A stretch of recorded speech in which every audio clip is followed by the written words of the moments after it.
The moment the video asks viewers to stay watching till the end, everything suddenly shifts. Just 1 minute ago, the long-guarded shelter belonging to Noah Brown, the family's quiet inventor and enduring mystery, finally opened after years of secrecy. This small but powerful moment broke through the protective barrier he had kept between himself and the world. For so long, people close to him and people far away wondered what was inside. The truth, once revealed, left everyone absolutely shocked. And for those who want to stay updated on every detail surrounding the Alaskan Bush People, this space is the perfect place to be. If you enjoy deep discoveries like this, don't forget to hit that like button and subscribe right now, because you truly won't want to miss what we have coming next when it comes to Noah Brown.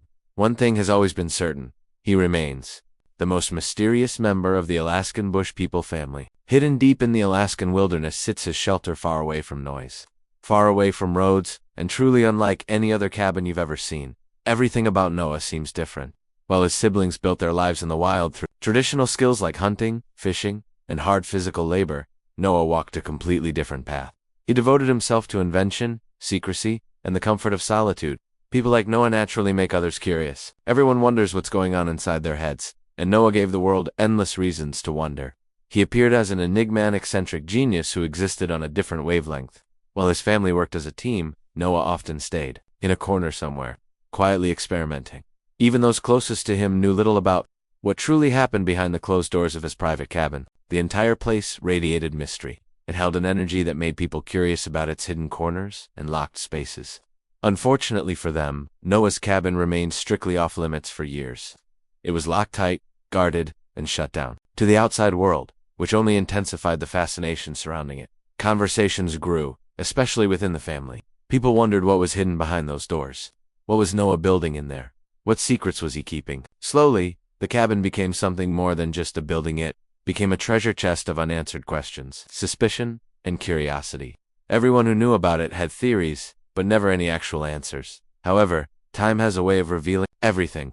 Eventually, a moment came when the doors finally opened, and the mystery had to be confronted. What they found was far more shocking than anyone could have imagined.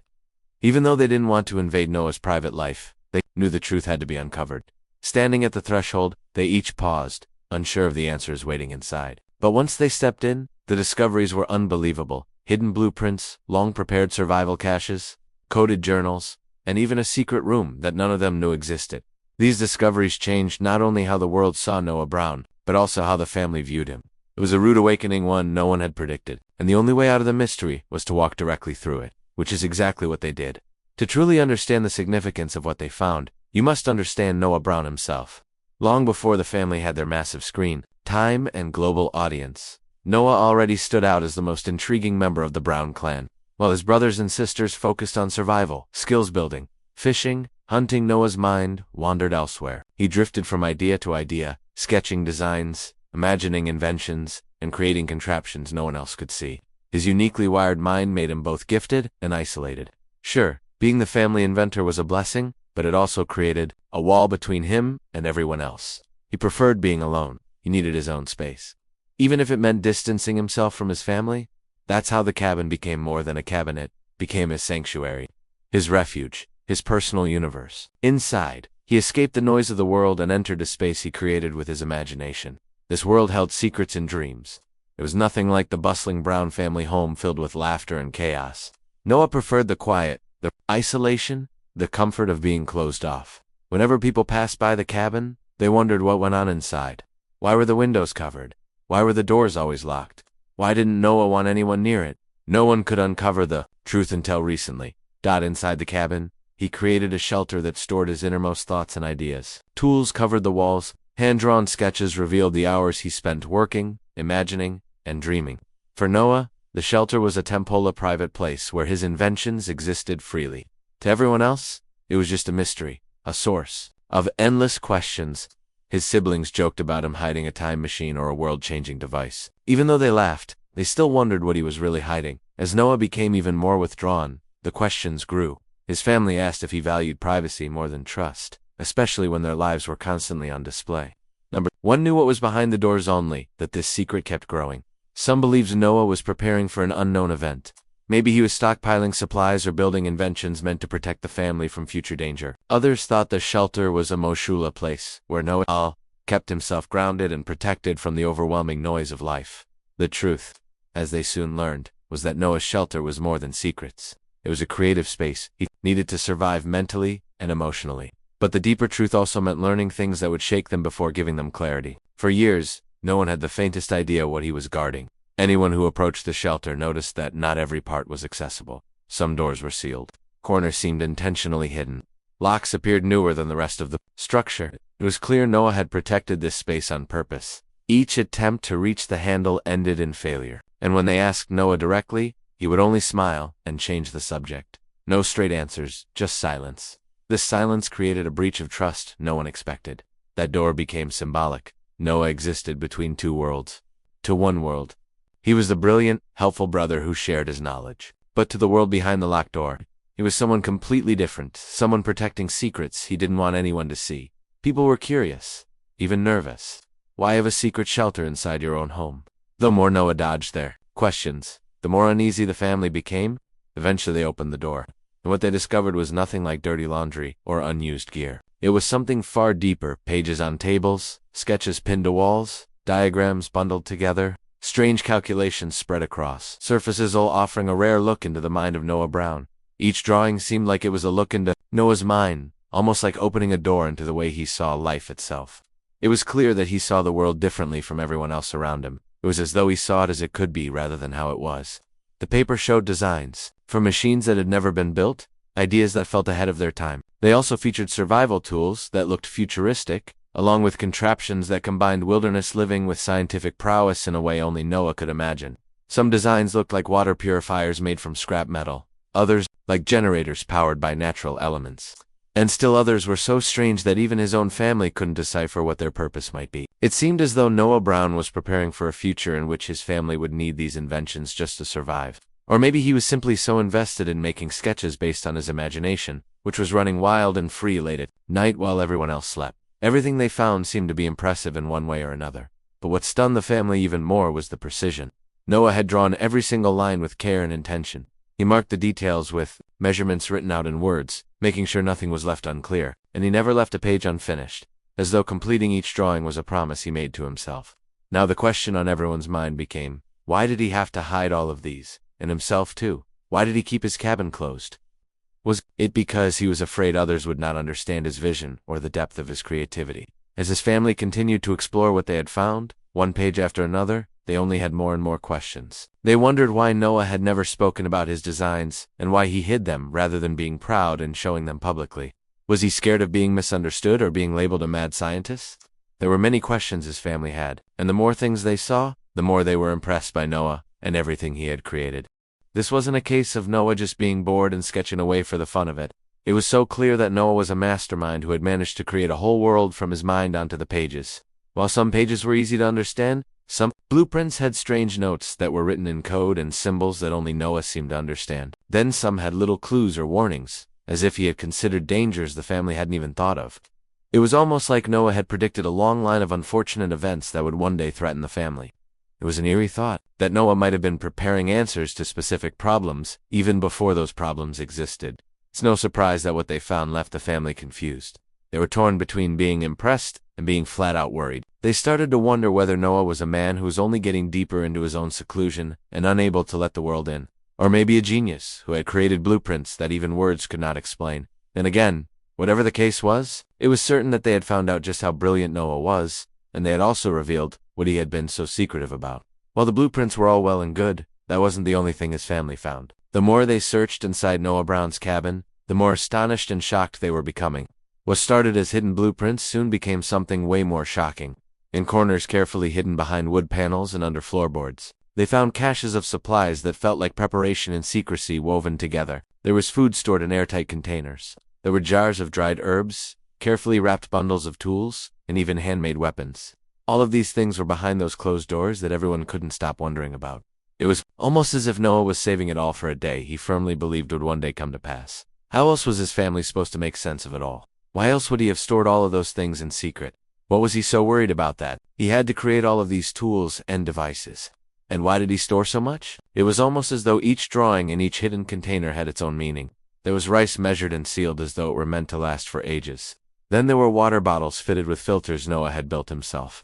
And beside all of these things were ropes, traps, and even knives that were sharpened very well. What was Noah planning for?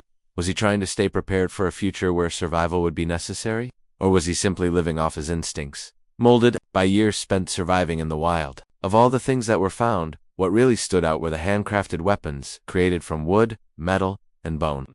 They didn't look like simple tools either. They looked like the work of someone who was more than ready to go guns blazing, just to defend himself from specific threats. The family was left wondering again what all of this meant. They thought about it long and hard, and they had all sorts of questions as to why Noah would even think to hide them. Had he seen something sinister, or was he expecting danger in the coming days? There were many questions to ask, but few places to get the answers. That wasn't all. In another corner of the cabin, hidden beneath a false panel, were bundles of survival gear that seemed almost like military equipment. There were blankets rolled tightly, fire starters sealed against dampness, and maps marked with weird lines. In circles, the maps made things even more confusing. Because his family started wondering why Noah had marked so many specific locations deep in the woods. Were all of these places meant to be some kind of backup plan, or escape routes, or even areas where he intended to take his family when something went south? Then there was the hidden cache, which wasn't just a collection of supplies, it was a safety net for whatever was coming. It was clear that Noah was the kind of man determined to be in the present, but he also had his eyes fixed on the future, so the question remained, what did Noah see in that future? Did he think something would happen in the wilderness? Was he scared of outsiders disrupting their life? Or was it all for deeply personal reasons? The family was in awe of him, but also worried about him. They always knew that Noah was a strange person, a bit of a mystery, but they didn't realize just how unusual he really was until they found everything hidden in the cabin. They started to wonder whether he was a genius, trying to protect them from things they didn't yet know about, or just a man so afraid that he had to build a secret cabin. Everything they found was a revelation of how brilliant Noah was. But it also revealed that he was truly lonely, and each hidden item felt like proof of that isolation. With all of that in mind, they still had the same question. What was Noah preparing for? And why did he have to do it all on his own? The family had finally found what they would call Noah's survival kit, and they really thought that was the end of it. However, it wasn't the end at all, because they found yet another secret deeper inside the cabin. And this time, it was something that felt far more personal. What they had found was pushed against the back wall, covered in dust, and draped with an old blanket. It was a large wooden trunk. It looked ancient, and the corners were practically worn out. The trunk looked like it had been moved around and carried for years based on the number of scratches it had. They all wondered why Noah had hidden this away extra secretly. And if trunks could talk, what stories would they tell? When they pulled the trunk out and lifted the lid, what they found wasn't tools, blueprints, or gadgets. This time, it was letters folded neatly, old drawings, and photographs inside envelopes. Whatever these little pieces of life were, it was clear they heightened the secrecy within the Brown family. What they found were old notebooks from his childhood, filled with sketches that foreshadowed the inventive mind he would later become.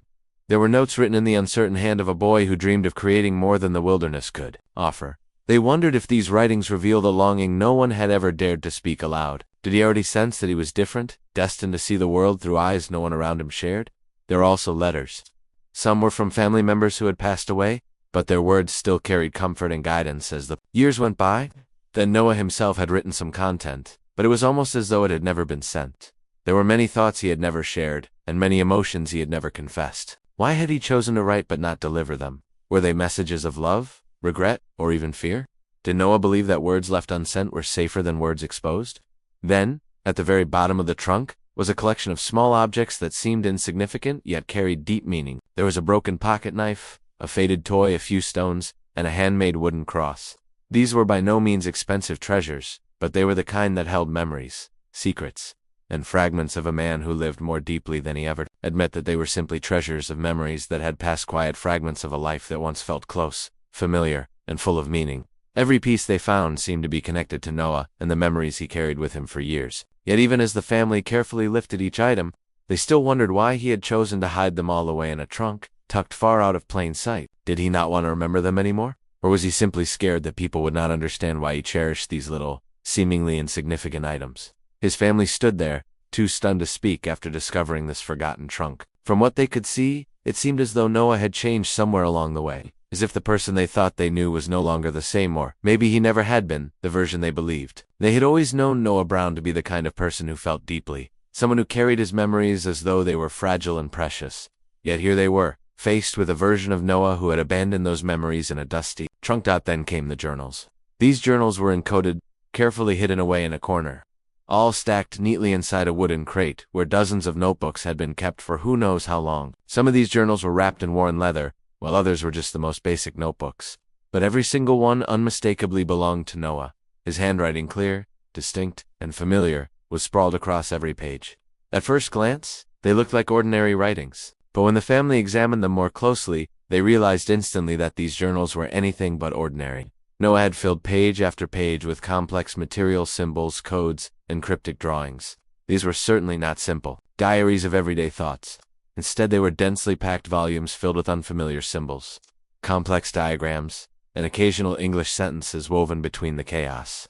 The handwriting was precise, almost obsessive in appearance, as though Noah had been making sure every stroke mattered. Some sentences started clearly enough, but then they would suddenly break off into strange symbols and diagrams, with arrows pointing in random directions that made absolutely no sense to the average person. And the further they went into the journals, the more complicated the pages became. Some pages contained long lists of questions written like riddles, questions that felt like they were meant only for Noah to understand. It was as if he were trying to communicate with someone, or maybe trying to communicate with himself, documenting his thoughts so he wouldn't forget them. The family wanted to read them aloud, hoping the words would reveal something, but they were confused. They couldn't understand a single meaning behind the coded entries. It felt like Noah had created his own language, one that only he could decipher. And that begged the question, why? Why would he create such complicated material and then hide it so deeply? And if these journals truly were meant only for him, why would he go through the trouble of burying them behind layers of codes and symbols that even he might struggle to unravel one day? Some parts were more understandable than others. A few entries hinted at survival plans, detailed maps, routes through the wilderness, and elaborate notes about the environment. Other sections appeared to be records of experiments Noah had conducted. It was possible he had written down results and theories, but in such a complicated way that nobody else would ever be able to make sense of them. There were even pages filled with what looked like personal confessions, fragments of fears, feelings, and deeply emotional thoughts, but all disguised under layers of symbols. It was almost as though Noah had been confessing things he couldn't say out loud, and leaving clues behind for someone who cared enough to try breaking the code. Through all of this, as the family turned the pages, their confusion only grew. It was one thing to hide supplies and keep blueprints locked away, but hiding his own thoughts and burying them under cryptic language was something else entirely, and none of them could understand why he felt the need to do it. But the journals were not the only shocking discovery inside the shelter. As they continued searching, they found a hidden room. While inspecting the walls and floors, someone noticed something unusual. One section of the cabin's wooden wall didn't sound the same when tapped. Instead of the solid thud the others made, this spot sounded hollow, as if something was living behind it. Moving carefully, they removed one of the boards. What they uncovered was not a gap, not storage space, but a completely hidden room. Small, but incredibly well constructed. They were utterly shocked. It was clear this room had been intentionally built, and it didn't resemble anything they expected to find in Noah's cabin.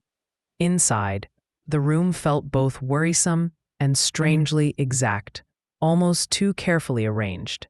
The walls were lined with shelves, stacked neatly with jars, unusual tools, and even more of Noah's inventions. A workbench sat underneath a dim light, covered with unfinished projects, wires twisted together, metal pieces shaped into forms no one could identify. In the corner stood a single chair, facing a desk covered in notebooks and odd contraptions. It was as if Noah had been spending long nights inside this hidden space, working in complete seclusion while the rest of the family slept. The empty food wrappers scattered on the floor suggested he spent hours, maybe even entire nights, isolated in this secret place. This discovery raised painful questions. What was Noah creating here? Why did he feel the need to hide this room from the people who loved him? And what did all these strange items mean? The family began talking among themselves, trying desperately to understand what they had uncovered. Was this cabin more than just a workshop? Was it a place Noah retreated to for comfort or safety? Or was it something darker, a shelter designed because Noah truly believed the outside world wasn't safe? Some of his siblings saw the room as proof of pure genius, evidence that Noah had been preparing for something monumental. Others couldn't shake the discomfort and worry that flooded them. They were certain that this level of secrecy was not healthy. And if Noah really believed something dangerous was coming, what exactly had he seen or experienced that made him hide himself away in this secluded space? As they examined each item they found, more questions emerged. Every single object seemed to carry its own story, its own meaning. Every tool, every sketch, every strange mechanism tucked into the corners of that shelter felt like a doorway into a completely different world. A world Noah had been living in long before anyone else had noticed. What they found wasn't just a random collection of odd items. It was a map of Noah's mind, a blueprint of the private universe he had built in silence. Each discovery revealed a new layer, a new secret, and another hint at what Noah had been planning in the quiet shadows of the wilderness he loved so deeply. Some inventions were brilliant, ingenious creations that showcased his creativity and intelligence. Things nobody would expect from a man living off the grid.